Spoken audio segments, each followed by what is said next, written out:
नमस्कार, आप सभी का हार्दिक स्वागत है। आज की इस वीडियो में हम कक्षा 10वीं सामाजिक विज्ञान में इतिहास अध्याय 4 औद्योगिकीकरण का युग, इस पाठ में अति लघु उत्तरीय के कुछ जो दो अंक के जो प्रश्न पूछे जाते हैं, इनसे संबंधित कुछ महत्वपूर्ण प्रश्नों के उत्तर आज की इस वीडियो में मैं आपको समझाने वाला हूँ। पहला प्रश्न है कि जोबर कौन थे? तो उत्तर इसका इस प्रकार से है कि इन्हें अलग अलग इलाकों में सरदार या मिस्त्री आदि भी कहते थे। तो जोबर को क्या कहा जा सकता था कि सरदार या फिर मिस्त्री भी इनको अलग अलग इलाकों में कहते थे। इनका कार्य क्या था? तो उद्योगपति जो बिजनेसमैन जो होते थे, जो व्यवसाय करते थे, वह नए मजदूरों की भर्ती के लिए प्रायः एक जोबर रखते थे। तो इस लाइन से ये बात समझ में आती है कि जो जोबर जो होते थे, वह नए मजदूरों की जो भर्ती करवाने का कार्य ये लोग करते थे।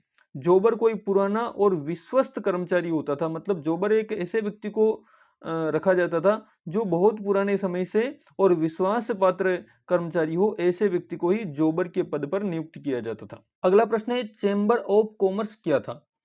19वीं सदी के आखिर तक देश के विभिन्न क्षेत्रों के व्यवसायी मिलकर चेंबर ऑफ कॉमर्स बनाने लगे थे। देखो, 19वीं सदी के आखिर तक मतलब 1890 के आसपास देश के विभिन्न क्षेत्रों के व्यवसायी, मतलब पूरे देश में जो बिजनेस करने वाले जो व्यवसायी हैं, ये इन्होंने मिलकर क्या बनाने में लगे थे? Chamber of commerce. अब देखते हैं कि ये क्या है। तो चेंबर ऑफ कॉमर्स ताकि सही तरीके से व्यवसाय कर सके। चेंबर यानी कि एक समूह, ऑफ कॉमर्स यानी कि समूह, बिजनेस से संबंधित, व्यवसाय से संबंधित जो बिजनेसमैन हैं उनका एक समूह होता था, उसे चेंबर ऑफ कॉमर्स कहते थे। तो इसका उद्देश्य क्या था? ताकि सही तरीके से व्यवसाय कर सके और सामूहिक चिंता के मुद्दों पर फैसला ले सके। देखो, चेंबर ऑफ कॉमर्स है यानी कि जो बिजनेस करते हैं, ऐसे बिजनेसमैन का एक चेंबर होता था, एक समूह होता था। तो ये क्या करते थे कि ठीक से व्यवसाय करने के लिए ऐसी समस्याओं पर चिंतन विचार करते थे जो समस्याएं सभी के बिजनेस में आ रही हो, तो उसके रिलेटेड यह फैसला लेते थे। अगला प्रश्न है, भारत में कौन कौन से मुख्य पूर्व औपनिवेशिक बंदरगाहों से समुद्री व्यापार चलता था? कौन कौन से जो पूर्व औपनिवेशिक बंदरगाह है, इनसे समुद्री व्यापार किया जाता था पहले के टाइम पे? तो गुजरात के तट पर स्थित सूरत बंदरगाह के जरिए, है ना, गुजरात के तट पर जो सूरत का जो बंदरगाह है के जरिए भारत खाड़ी और लाल सागर के बंदरगाहों से जुड़ा हुआ था। तो सूरत बंदरगाह से भारत खाड़ी और लाल सागर के बंदरगाहों से जुड़ता था। और इसके अलावा कोरोमंडल तट पर मछलीपट्टनम और बंगाल में हुगली के माध्यम से भी, है ना, कोरोमंडल तट पर जो मछलीपट्टनम जो बंदरगाह है और बंगाल में हुगली के माध्यम से भी दक्षिण पूर्वी जन भारत के जो दक्षिण और पूर्वी एशियाई जो देश है, इनसे भी, इन बंदरगाहों से भी खूब व्यापार चलता था। अगला प्रश्न है, जमशेदजी जीजी बोये कौन थे? बड़ा अटपटा नाम है, इसको नाम को ठीक से पढ़ना, याद करना है कि जीजी बोये एक पारसी बुनकर के बेटे थे। पारसी व्यक्ति और बुनकर यानी कि कपड़े बुनने का जो काम करते थे, उनके ये बेटे थे। कौन थे? जीजी बोये।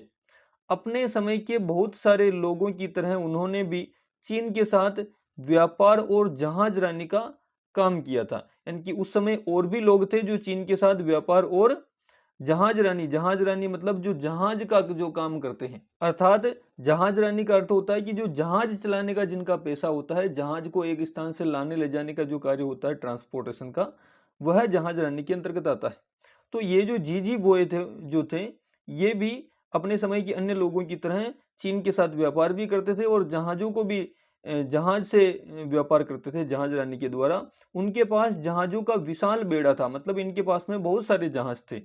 अंग्रेज और अमेरिकी जहाज कंपनियों के साथ प्रतिस्पर्धा के कारण उस समय 1850 के दशक में अंग्रेजों और अमेरिकी जहाज कंपनी के साथ में इनको जो प्रतिस्पर्धा करनी पड़ रही थी के कारण 1850 के दशक तक उन्हें अपने सारे जहाज बेचने पड़े, क्योंकि उस समय अंग्रेज और अमेरिकी जहाज कंपनी इनके ऊपर भारी पड़ी थी, इसलिए इनको अपने जहाज बेचने पड़े थे। तो ये थे जमशेदजी जीजी बोये। अगला प्रश्न है, सेठ हुकमचंद कौन थे? तो सेठ हुकमचंद 1917 में कलकत्ता में देश की पहली जूट मिल लगाने वाले मारवाड़ के व्यवसायी थे, है ना। तो सेठ हुकमचंद कब? 1917 में कलकत्ता में। कहां पर पहली फैक्ट्री लगाई गई थी? कलकत्ता में। देश की पहली जूट की जो मील लगाने वाले व्यवसायी थे और जिन्होंने किसके साथ में व्यापार किया था, जिन्होंने चीन के साथ व्यापार किया था।